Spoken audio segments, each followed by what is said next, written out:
E hoje então nós queremos pensar com os irmãos sobre esse tema, que é apacentando a família. Apacentando a família. No texto que eu estou trazendo está em Salmo. É esse texto que está aí, dá para ler, pessoal, né? O texto que eu estou trazendo para nós pensarmos é um Salmo que fala, na verdade, não da família especificamente, mas do chamado de Davi para apacentar o rebanho de Deus. E os versículos de número 70 até o número 72, ele vai dizer assim: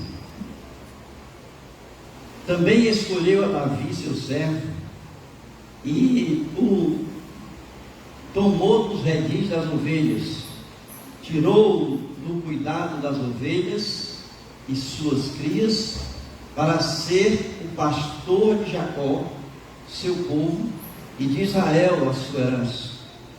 E ele os apacentou consoante a integridade do seu coração, e os dirigiu com mãos precavidas. Pai querido, que a tua palavra nesta noite nos traga força, alento, desafios, para que possamos cuidar da família conforme os teus preceitos constantes da tua santa palavra. Abençoa o teu povo que está aqui conosco nesta noite. Estamos acompanhando através da internet. Possam, Senhor, teu Espírito falar a cada coração que está nos ouvindo nesta noite. Usa o teu servo para que ele seja usado e que ele fale unicamente palavras que venham de ti, para a edificação, para o crescimento espiritual do teu povo. Essa é a nossa oração em nome de Jesus. Amém. Muito bem, pessoal. Qual é o lugar que a família ocupa na vida de vocês? Qual é o lugar? Seria muito bom a gente pensar um pouco sobre isso, sobre onde nós colocamos diante de nós a nossa vida, na nossa caminhada do dia a dia, onde nós colocamos a família. Qual é o valor para nós que a família tem? Porque a gente tem visto tantas coisas relativas à família, né? Tantas pessoas que têm abandonado as suas famílias, tantas pessoas que não colocam a família no seu devido lugar, não valorizam a família como ela deve ser valorizada dentro do contexto, né, da palavra de Deus, no contexto da nossa vida, né, da família que nós pertencemos. O que eu queria refletir com vocês nesta noite é exatamente sobre esse cuidado que nós devemos ter com a família, esta visão, esse foco que nós devemos ter com a nossa família. E muitas vezes nós estamos tão distantes, irmãos, da família, tão distantes, seja pelo trabalho, seja pelas nossas preocupações do dia a dia, seja pelas nossas responsabilidades. Nós colocamos a nossa família num local bem distante de nós. Muitas vezes não queremos nem chegar perto, ou não queremos nem que a família chegue perto de nós. Queremos distância, por função dos problemas que nós vivenciamos no dia a dia. Nós trouxemos esse texto porque esse texto fala de um servo de Deus, que é Davi, um homem que foi escolhido por Deus, um homem segundo o coração de Deus, diz a palavra. E ele foi escolhido por Deus, ele foi tirado do aprisco, lá de onde ele cuidava das ovelhas dos outros. O texto que vocês leram ali, quando diz: também escolheu a Davi seu servo, e o tomou dos redis das ovelhas, tirou do cuidado das ovelhas e suas crias. Esse texto está dizendo que Davi cuidava das ovelhas que não eram dele, e que ele dava de mamar, ele cuidava dos filhos dessas ovelhas que não eram suas crias. Então Deus tirou Davi de um pastor que cuidava da ovelha dos outros para cuidar das suas ovelhas. Esse é o que o texto está nos ensinando. E nós devemos, como Davi, prestar um pouco de atenção para quais são as ovelhas que nós estamos dando atenção, estamos dando mais atenção, estamos valorizando mais, porque muitas vezes é assim na nossa vida. Nós estamos cuidando de ovelhas dos outros e esquecendo de cuidar das nossas. E esse texto diz que Deus pegou Davi, ele retirou Davi lá do aprisco do pai, ele cuidava das ovelhas do pai dele, e ele então levou para cuidar das suas ovelhas, das ovelhas de Deus. Então é uma escolha de Deus. Davi foi uma escolha de Deus.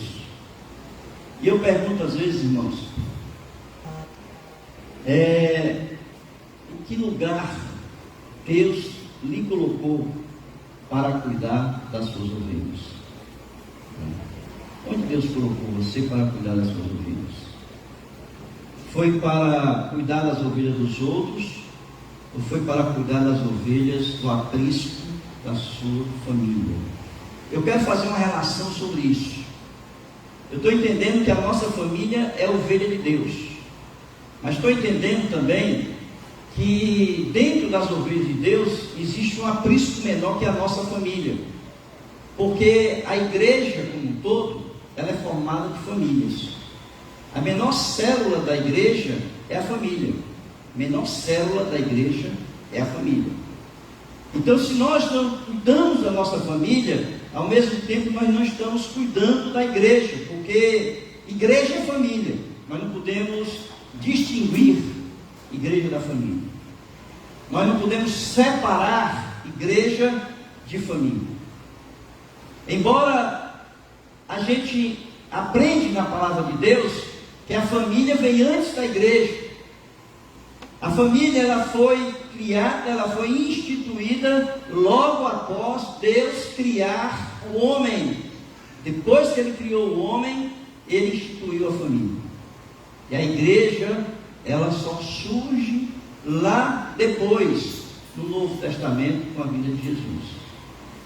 Então a nossa prioridade, o foco que nós devemos ter dentro do contexto do cuidado com as ovelhas de Deus são as ovelhas que estão no aprisco chamado família.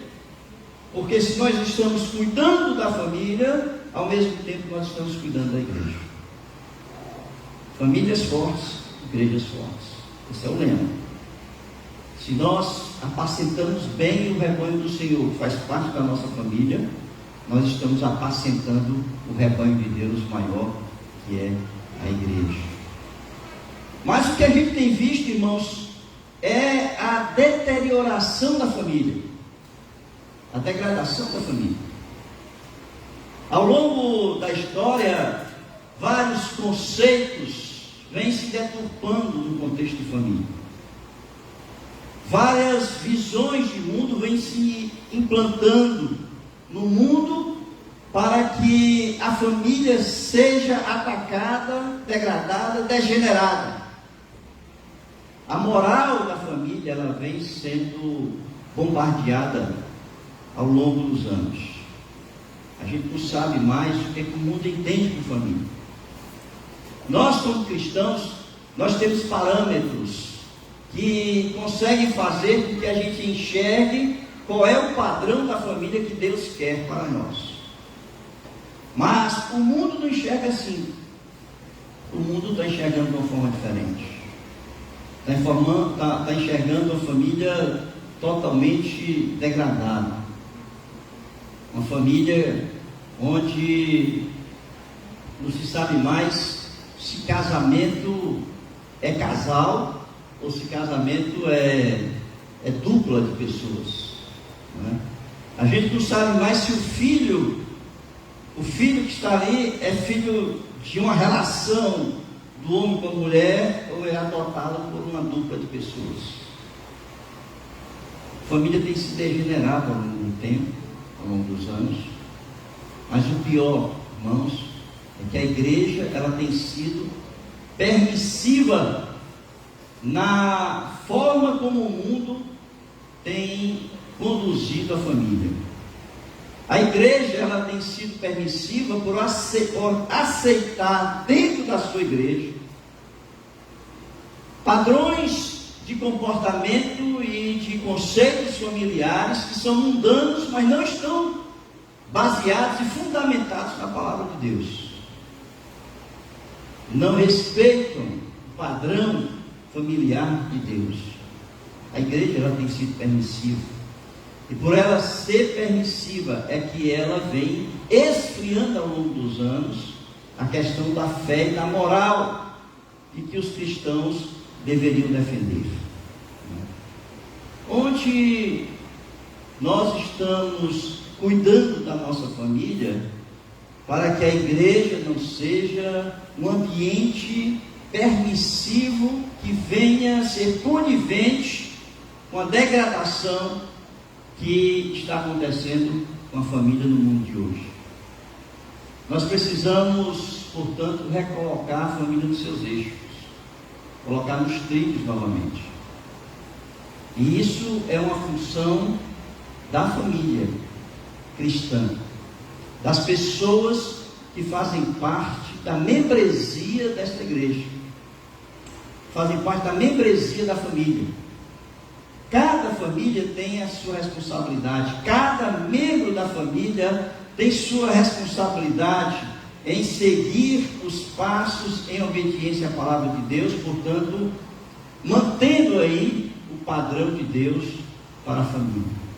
Nós não podemos, enquanto igreja, estarmos abrindo as portas e recebendo como normal, ou aceitando, melhor dizendo, como normal, determinados tipos de comportamento e de condução da vida que o mundo hoje aceita.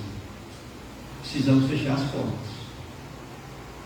Fechar as portas, para que amanhã a gente não possa estar chorando pelos nossos filhos, pelas nossas filhas, porque fomos permissivos nos dias de hoje. É interessante a gente observar essa relação entre igreja e família.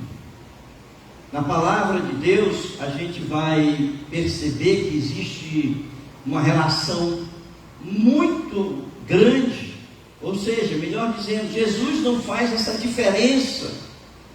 Quando nós vamos ver os textos bíblicos, todas as vezes que as pessoas estão se convertendo, ou que a igreja é citada, de um modo geral, é citado também a família como base, como fundamento, como alicerce da igreja que está sendo ali organizada. Nós temos esse texto, por exemplo, que está em Atos capítulo 16, versículo 14, quando Paulo chega ali à beira do rio e ele encontra Lídia, né, ali na cidade, e ali a conversão de Lídia.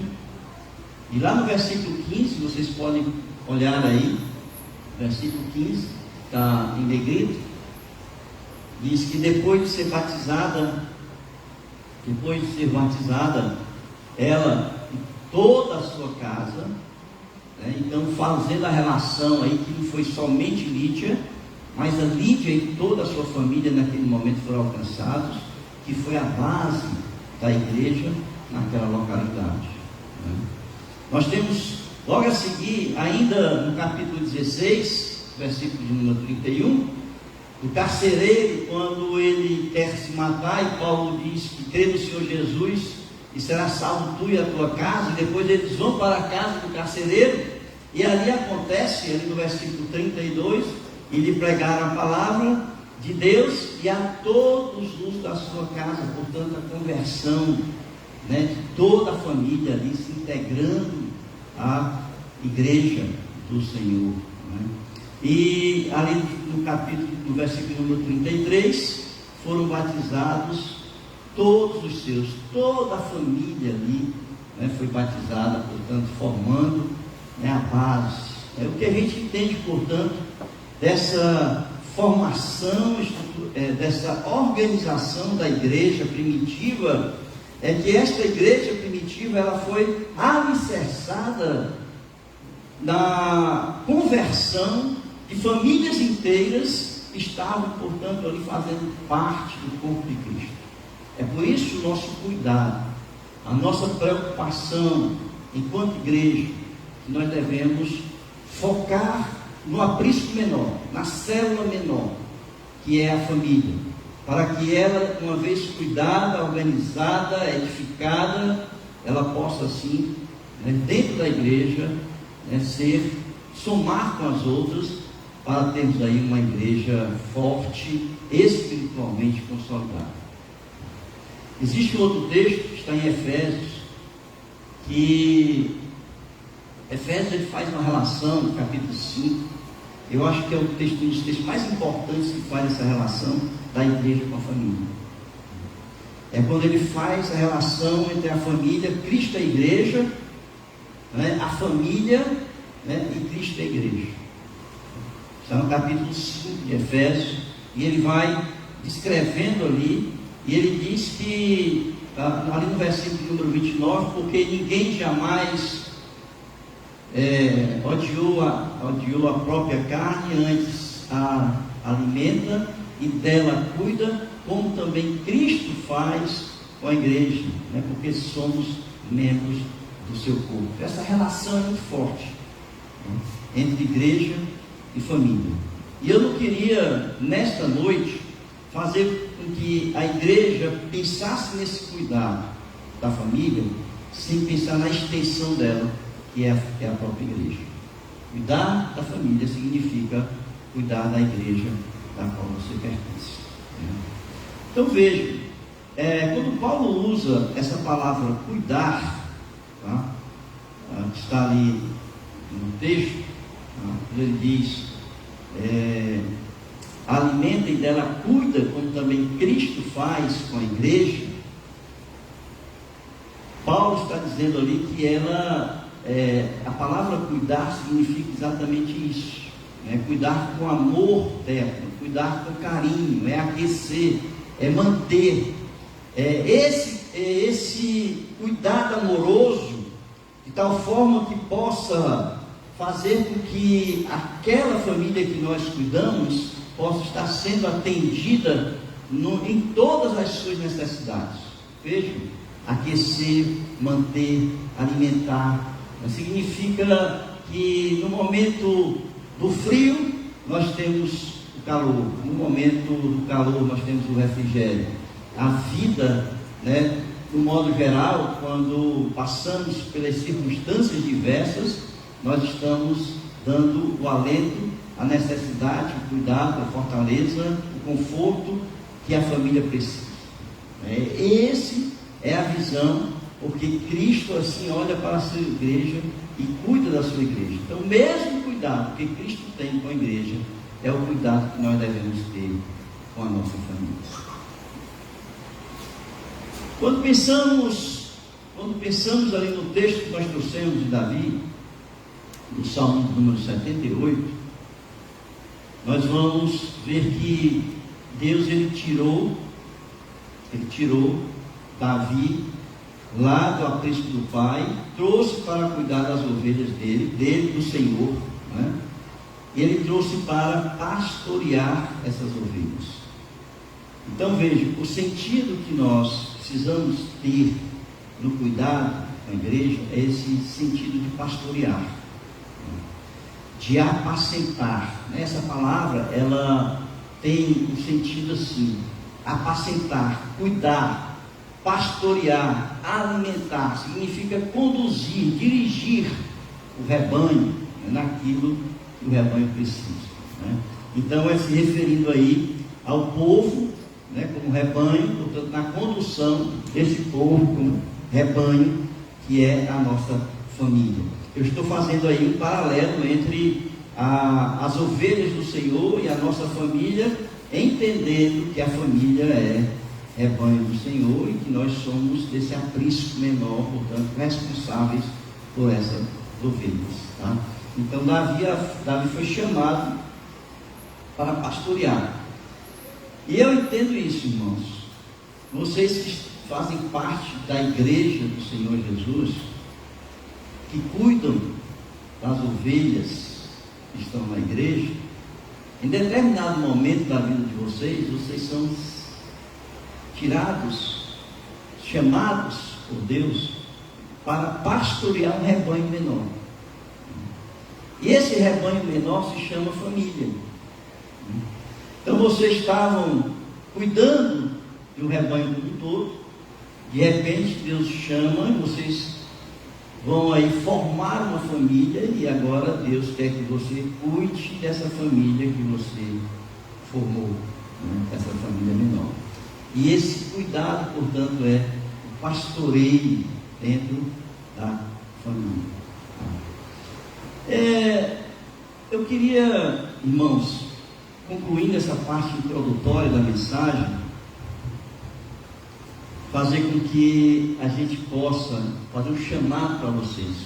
Esse chamado está aí, convidando que você, nesta noite, tá, possa assumir o seu papel na família, pastoreando e apacentando esse rebanho da família.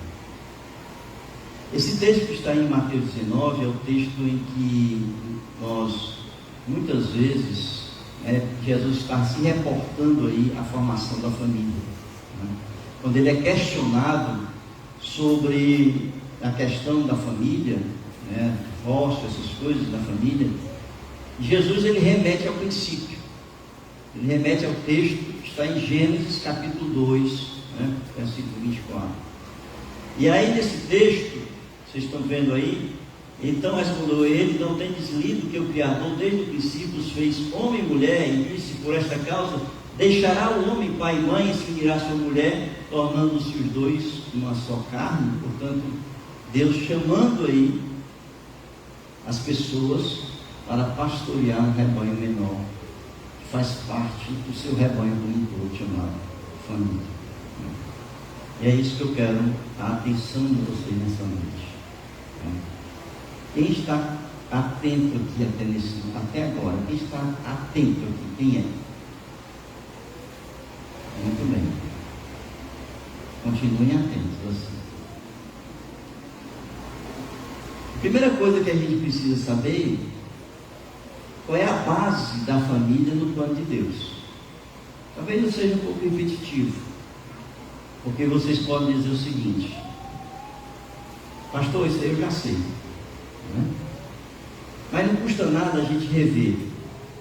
Já que a igreja está sendo permissiva nos padrões familiares, né, não fica repetitivo a gente voltar a esse assunto, porque Paulo, quando ele escreve aos Romanos, ele vai dizer: eu estou escrevendo isso, e eu sei que vocês sabem aquilo que eu estou escrevendo, é só para refrescar a memória de vocês, né?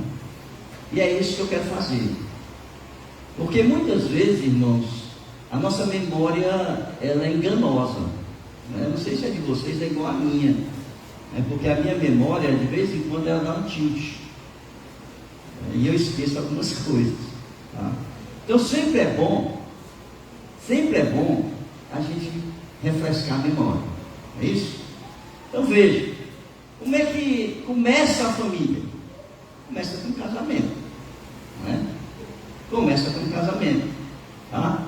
Esse texto aí, capítulo 2 de Gênesis, versículos 21 e 22, diz ali como é que começa a família, a base da família, né? Diz assim: então o Senhor Deus fez cair pesado sono sobre o homem, e este adormeceu. Tomou uma das suas costelas, fechou o lugar com carne, e a costela que o Senhor Deus tomara ao homem, transformou-a numa mulher e lhe a trouxe. Eu quero chamar a atenção nesse texto, porque eu acho que muitas vezes nós não prestamos tanta atenção nesse texto como devemos tomar. Primeiro é dizer que Deus, ele pegou, ele tomou do próprio homem.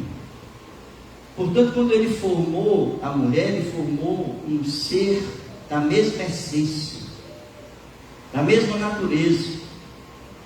Significa dizer que quando Deus formou a mulher e uniu o homem à mulher, da mesma essência, da mesma natureza, carne da minha carne, ossos dos meus ossos, significa dizer que são duas pessoas que realmente se completam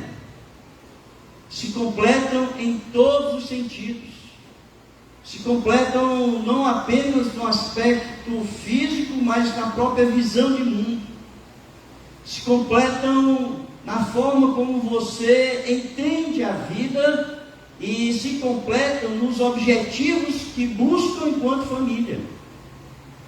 Porque enquanto os objetivos são iguais, nós estamos caminhando juntos. Mas quando os objetivos são diferentes, há um cabo de guerra onde um vai puxar para um lado, o outro vai puxar para o outro, e nunca vão, portanto, serem adjutores. Nunca serão pessoas que estarão ajudando mutuamente um ao outro. E essa noção de que o homem procurou em todo lugar e não encontrou uma pessoa que lhe fosse idônea, significa dizer que não encontrou ninguém que o completasse de tal forma que pudesse andar com ele, com a mesma visão de mundo, com o mesmo propósito, com o mesmo objetivo de vida. E uma coisa que é importante nesse texto, e nós precisamos entender, irmãos, é que quem entrou com a mulher na igreja foi Deus.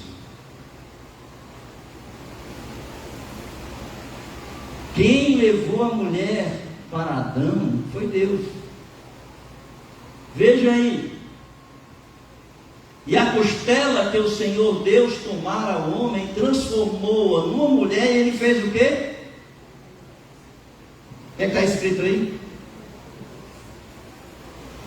Ele levou. Ele conduziu a mulher até o homem.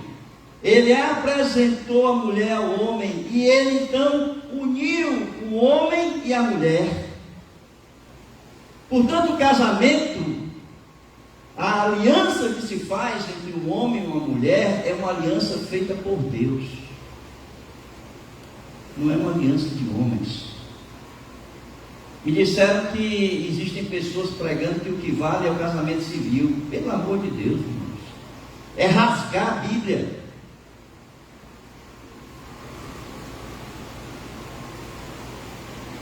Quem une o homem e a mulher é Deus. Foi Ele quem conduziu a mulher, foi Ele quem uniu o homem e a mulher. É por isso que Jesus vai dizer: aquele a quem Deus uniu, o homem não separa. Porque quem tem valor nessa história é Deus, não é o homem.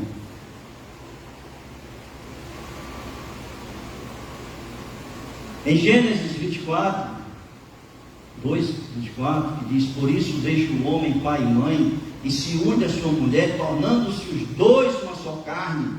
Ora, um e o outro, o homem e sua mulher, estavam nus e não se envergonhavam. Irmãos, esse texto aí é importante para nós entendermos o que Jesus, por exemplo, vai explicar lá em Mateus capítulo 19. Porque quando Deus apresenta a mulher ao homem, Ele faz a união entre o homem e a mulher, Ele deixa ali pai e mãe e se une a sua mulher, tornando-se os dois uma só carne. Porque depois Jesus vai dizer o seguinte: agora não são mais dois, são o quê? Jesus diz assim: agora não são mais dois,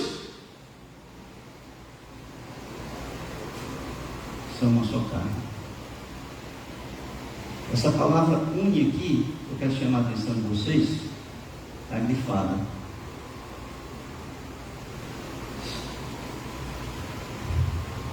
Essa palavra une no hebraico é dabak. Sabe o que ela significa? Está escrito aí, ó, colar. Essa palavra dabak, ela significa colar, grudar, colar. Agora imagine, eu quero fazer uma ilustração com vocês.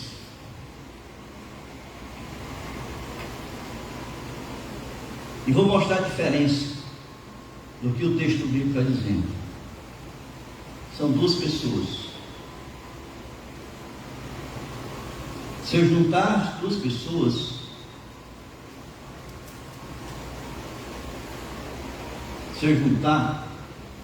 eu posso separar e elas continuam sendo duas pessoas. Não é? Eu posso juntar duas pessoas e eu separando continuo sendo duas pessoas. Eu peguei essas duas pessoas e colei.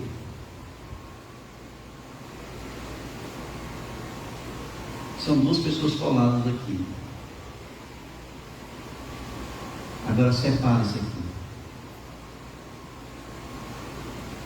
Isso é o que Deus faz.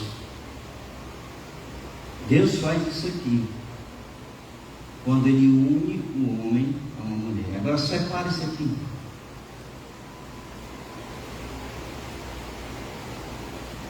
Posso até tentar. E quando eu faço isso, eu vou rasgar isso aqui. Serão duas pessoas destruídas.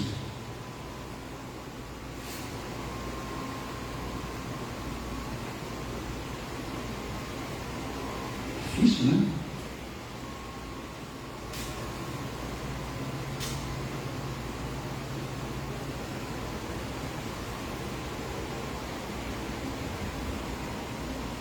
Deus, Ele une, Ele cola. Ele cola.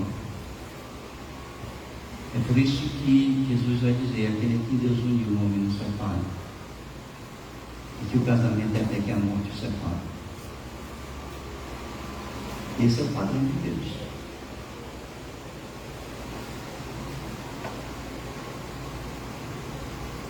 Então, quais são os princípios que a gente pode tirar desse texto que nós lemos aí, de Gênesis, da família?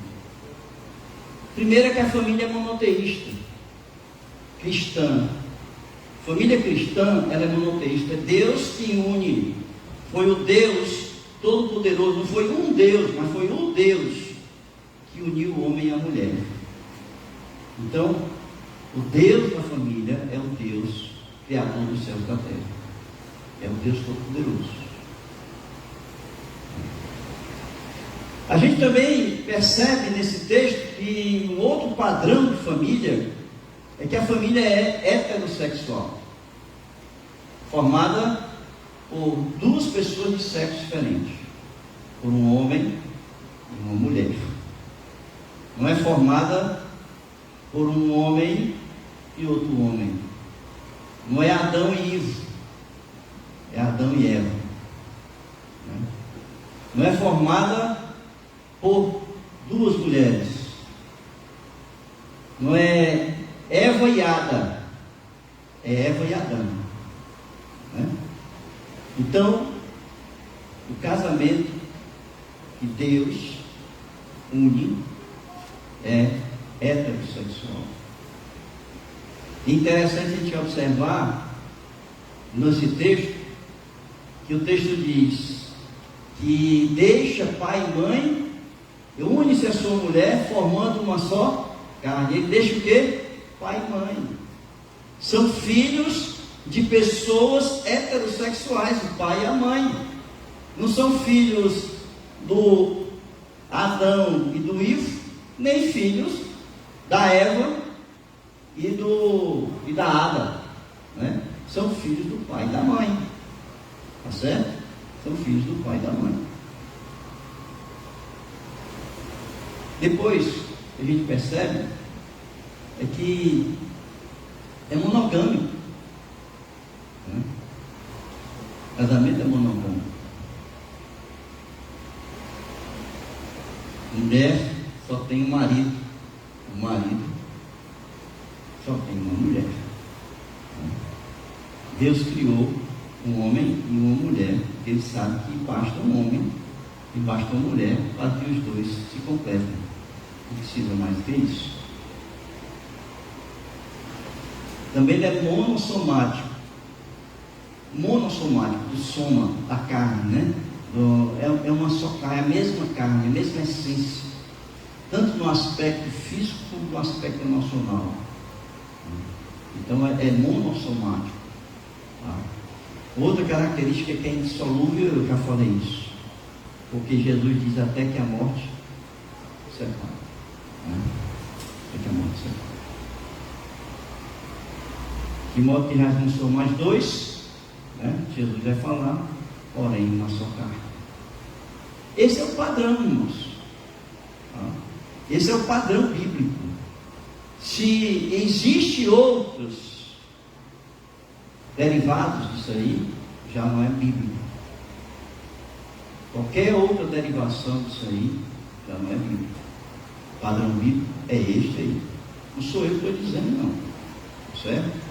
Eu falei ontem no nosso encontro, eu não vou falar nada aqui que seja do meu pensamento, da minha forma de entender como é. Mas eu vou mostrar o que a Bíblia diz. Tá? Para que depois digam, o pastor pensa dessa forma. Eu não penso assim. Eu estou apenas mostrando o que a Bíblia está escrito na Bíblia. Tá?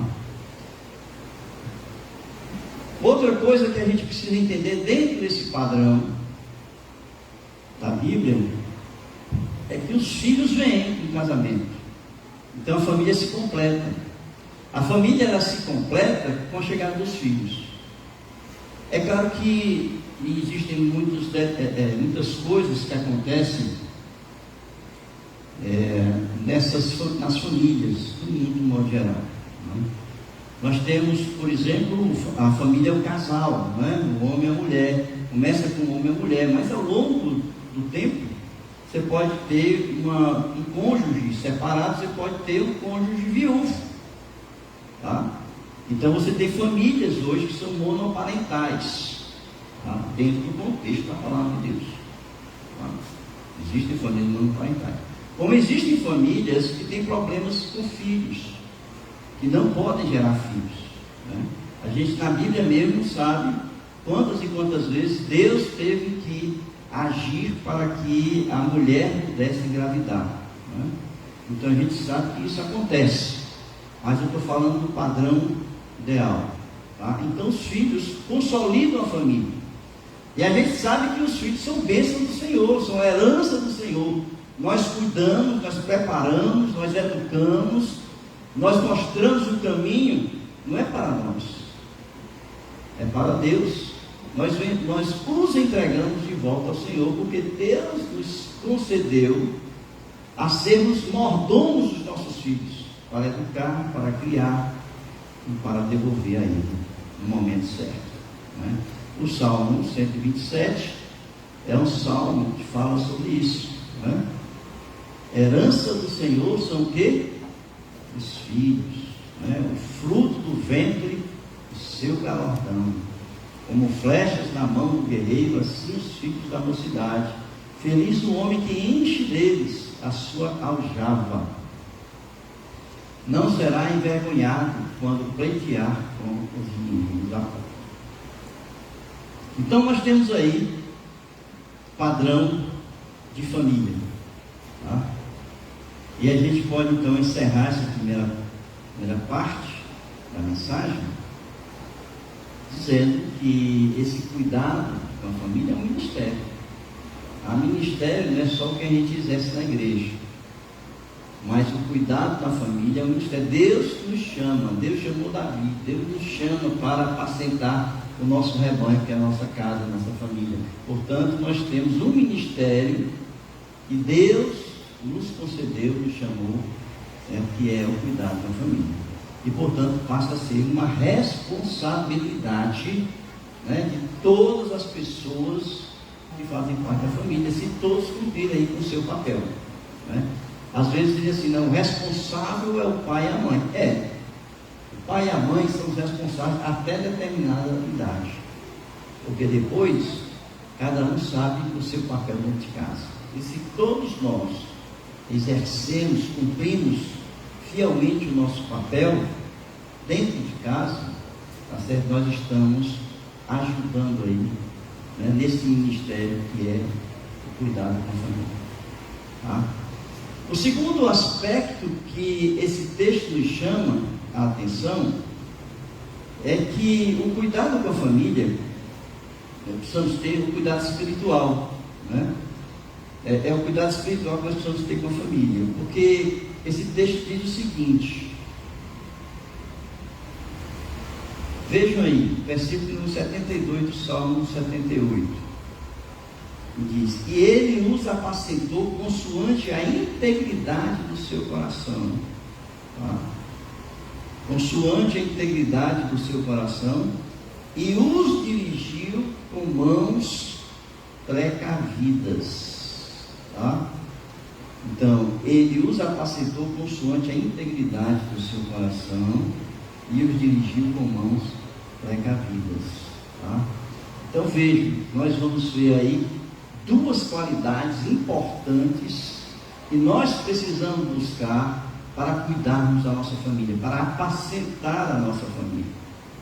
Primeiro é integridade do coração, que diz respeito, integridade diz respeito à nossa relação com Deus, né? Integridade, para vocês terem uma ideia, tá certo? É perfeição, plenitude. E a gente só consegue a perfeição e só consegue a plenitude quando nós estamos andando diante da face de Deus, né? Tiago vai dizer que muitas vezes nós passamos por provações para nós chegarmos à perfeição. E perfeição aí é no sentido da nossa maturidade espiritual. Integridade, nós estamos num nível de maturidade espiritual tão elevada que raramente nós somos capazes de fazer alguma coisa que contraria aí a vontade de Deus, né? Então, integridade do coração. A outra é dirigir, como diz aqui o texto, com mãos precavidas, tá? E diz respeito aí à condução e à manutenção do rebanho, a liderança que nós devemos ter no nosso rebanho, como nós estamos aí conduzindo. Essa expressão é liderar com inteligência, ser compreensivo, liderar tendo a percepção das necessidades e do cuidado que nós devemos ter, de como nós podemos nos antecipar muitas vezes aos perigos que batem à porta do nosso lar e da nossa casa, tá? Então, essa expressão ela é muito profunda e importante para nós entendermos a responsabilidade que nós temos diante, né, da nossa família, tá? Liderar com inteligência, compreensão e percepção o rebanho que Deus nos colocou diante da nossa responsabilidade, tá? Então, nesse aspecto, se integridade diz respeito à nossa relação com Deus, a primeira coisa que nós devemos fazer, o que é? Chamar Deus para dentro de casa, não é? Porque muitas vezes, irmãos, a gente faz o contrário, né? Muitas vezes a gente diz assim, não, Deus é da porta para fora, da porta para dentro sou eu que mando aqui dentro, né? E aí da porta para dentro tudo acontece. Como tudo acontece? Desavenças, brigas, confusão, inimizade, porfia, tudo que não presta, obra da carne. Da porta para dentro é o que acontece, né? E Deus está na porta para fora. Então, se a gente quer conduzir a nossa família com integridade, a primeira coisa que nós temos que fazer é chamar Deus para ser o Senhor, para reinar na nossa casa. Nós cantamos essa música aqui. convidar o Senhor para reinar, para seu reino. Quem manda na minha casa, eu costumo brincar que da última palavra na minha casa sou eu, né? Sim senhora, né? Mas, irmãos, isso é brincadeira, tá certo? Isso é brincadeira, porque quem manda na minha casa é Deus, não é isso? Tem que ser Deus, tá?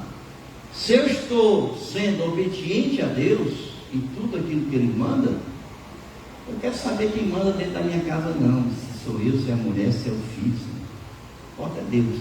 Deus manda em todo mundo, né? Então a primeira coisa é chamar Deus para reinar, tá? É por isso que o Salmo 127 ele diz o seguinte: se o Senhor não edificar a casa, o que acontece? Em vão trabalham os que a edificam. Não adianta eu luto, eu brigo com um, brigo com o outro. Não adianta. Se Deus não estiver no comando, irmãos, você vai morrer de brigar, sabe? Você vai morrer enfesado.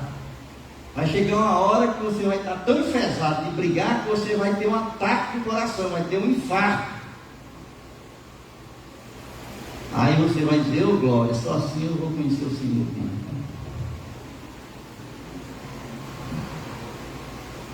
Se o Senhor não edificar a casa, irmãos, não adianta brigar. Ninguém faz isso, ninguém faz aquilo. Tira a cueca de cima da cama, a toalha molhada, e não sei o quê. Não adianta, né? Deus tem que reinar, né? No nosso lar, na nossa casa. E o que nós estamos querendo dizer com edificar? Certo? O que a gente está querendo dizer com isso? Primeiro, somente Deus é quem pode trazer paz, harmonia nos relacionamentos, né? Sem a presença de Deus, as obras da carne predominam. Mas com a presença de Deus vai predominar o quê? Amor, paz, harmonia, alegria, felicidade, né?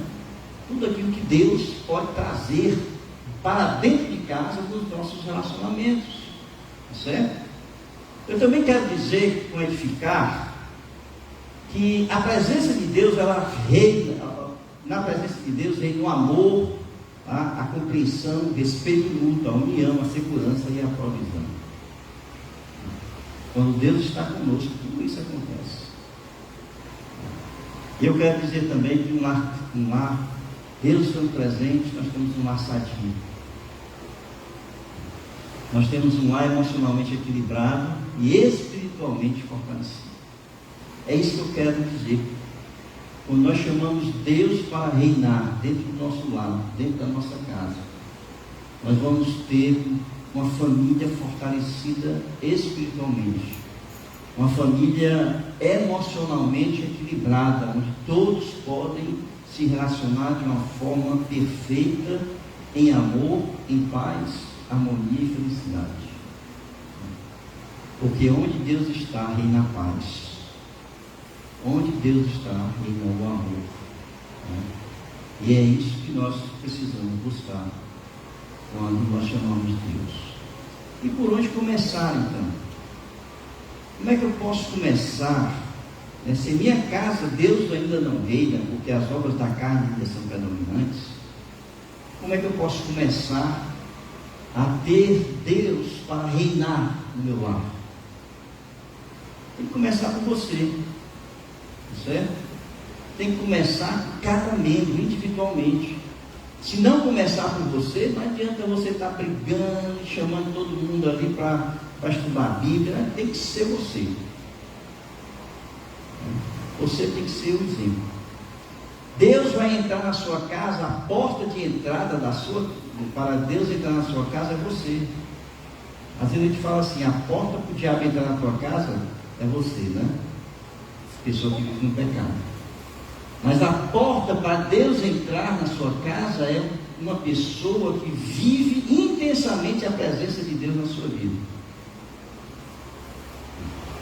Então vejam, esse salmo aí, para mim, ele fala tudo que a gente precisa entender sobre isso.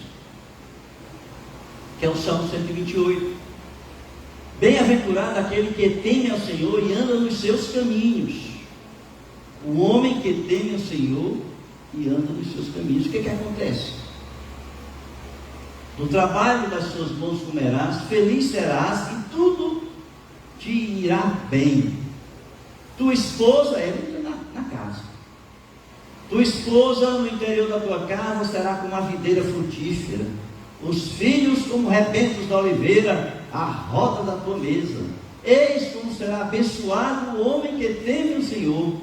O homem te abençoe desde Sião. Ó Senhor, te abençoe desde Sião. Perdão, tem um tiozinho ali. O Senhor te abençoe desde Sião, para que vejas a prosperidade de Jerusalém durante os dias da tua vida. Veja os filhos dos teus filhos. Pai sobre Israel. Então, se você quer que Deus entre na tua casa, que a tua casa seja abençoada, né, que você possa ver os filhos dos teus filhos abençoados, a primeira coisa que você tem que fazer é viver uma vida com Deus. Uma vida com Deus. Teme ao Senhor. Bem-aventurado é aquele que teme o Senhor e anda nos seus caminhos. Assim você estará abrindo as portas da sua casa para Deus entrar. Está implícito aí, portanto, irmãos, uma vida de coerência, né? Se eu ando diante da face de Deus, tá certo?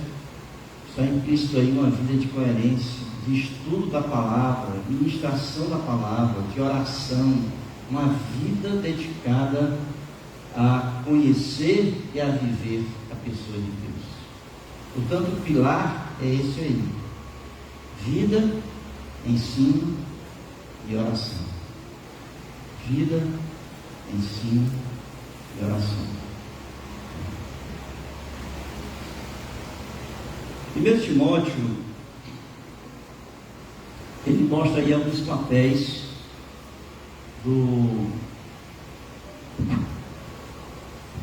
ele mostra alguns papéis que a gente precisa buscar enquanto líderes, na liderança na família, na liderança na igreja. Para viver em família, para viver em igreja, precisa a gente buscar alguns padrões de comportamento.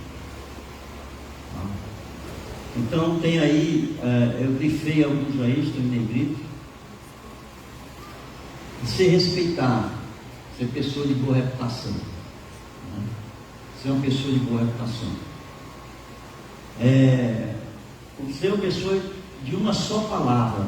A Bíblia diz que tem que ser sim, sim, não, não, não é isso?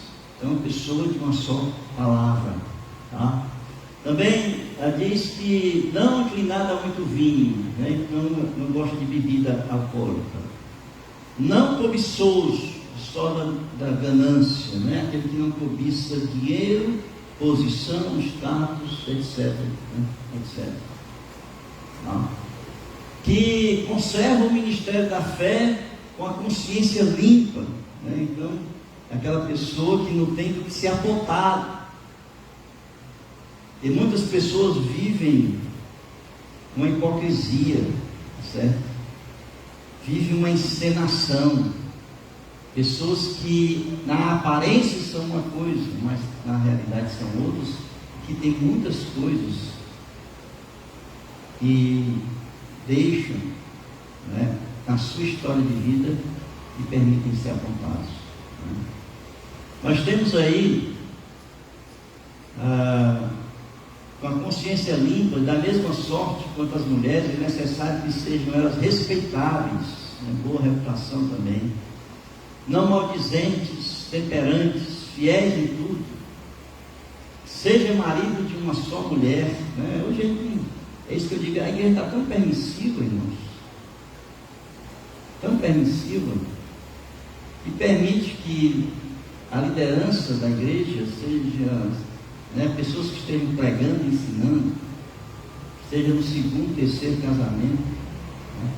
Eu fico pensando às vezes, irmãos, o que a igreja está ensinando para os seus membros? Porque, irmãos, a pessoa pode estar falando a Bíblia com sabedoria, com conhecimento, mas a sua vida está dizendo outra coisa.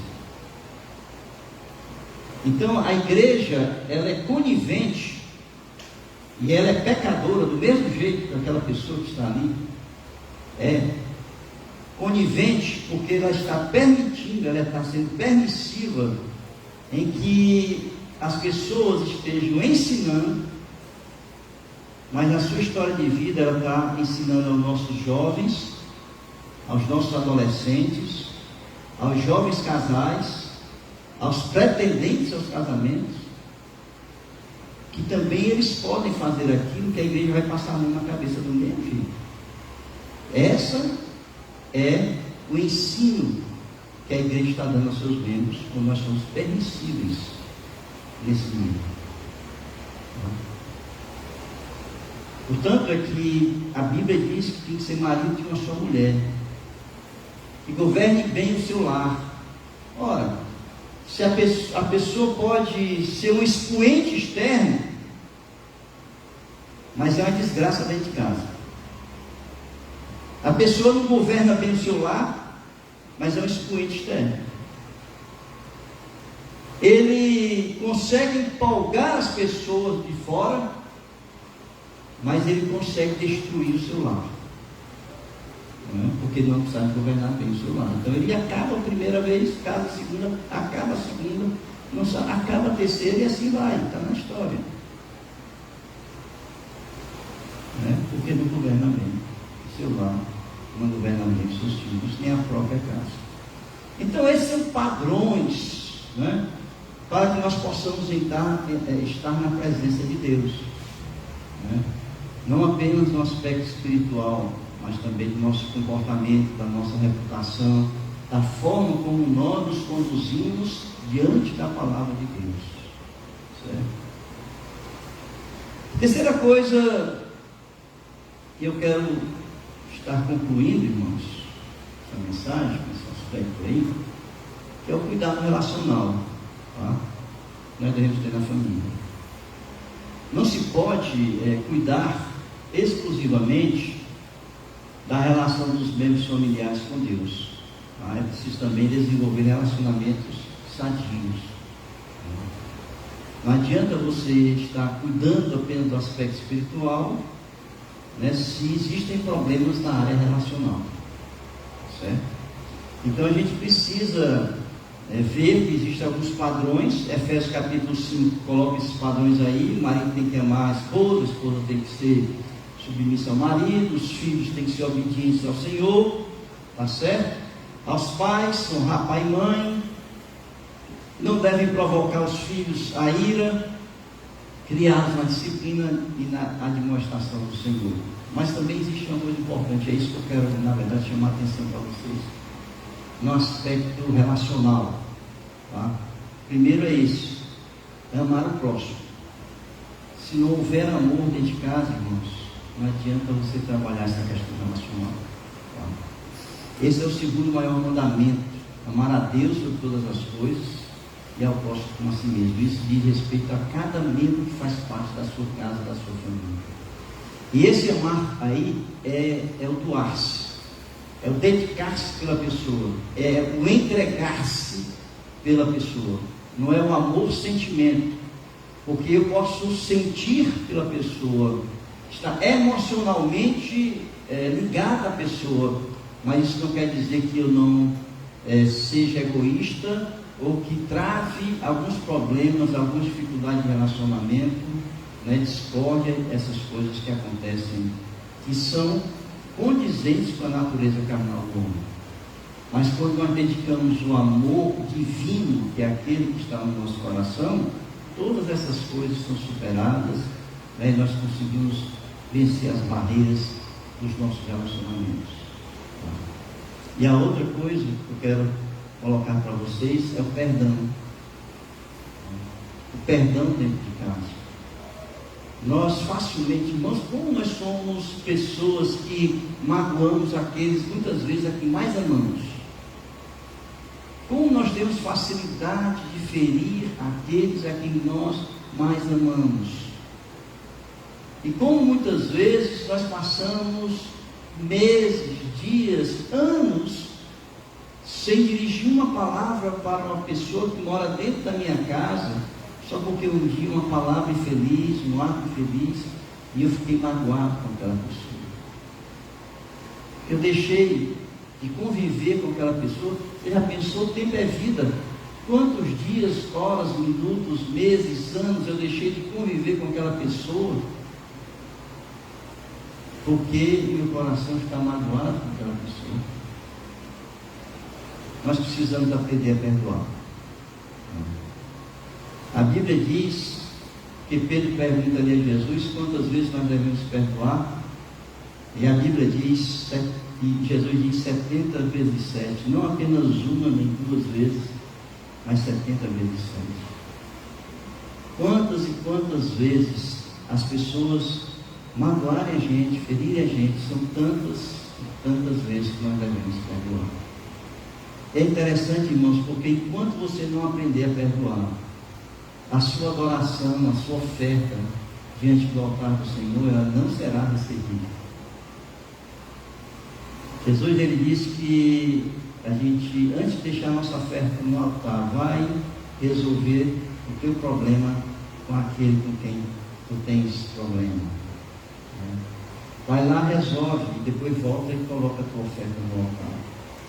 Portanto, nesse aspecto relacional, a chave para um bom relacionamento se chama amor e se chama perdão. Se nós pudermos cultivar isso dentro da nossa casa, dentro do nosso lar, vocês vão ver, irmãos, como vai ser diferente a vida, a nossa vida dentro de casa, dentro do nosso lar, né? Os nossos filhos, nossos pais, né? Como vai ser diferente. E aí sim, nós vamos poder sentir a presença de Deus, né? Ali, conosco, trabalhando, mudando, transformando, restaurando as vidas que ali estão. Amém, irmãos?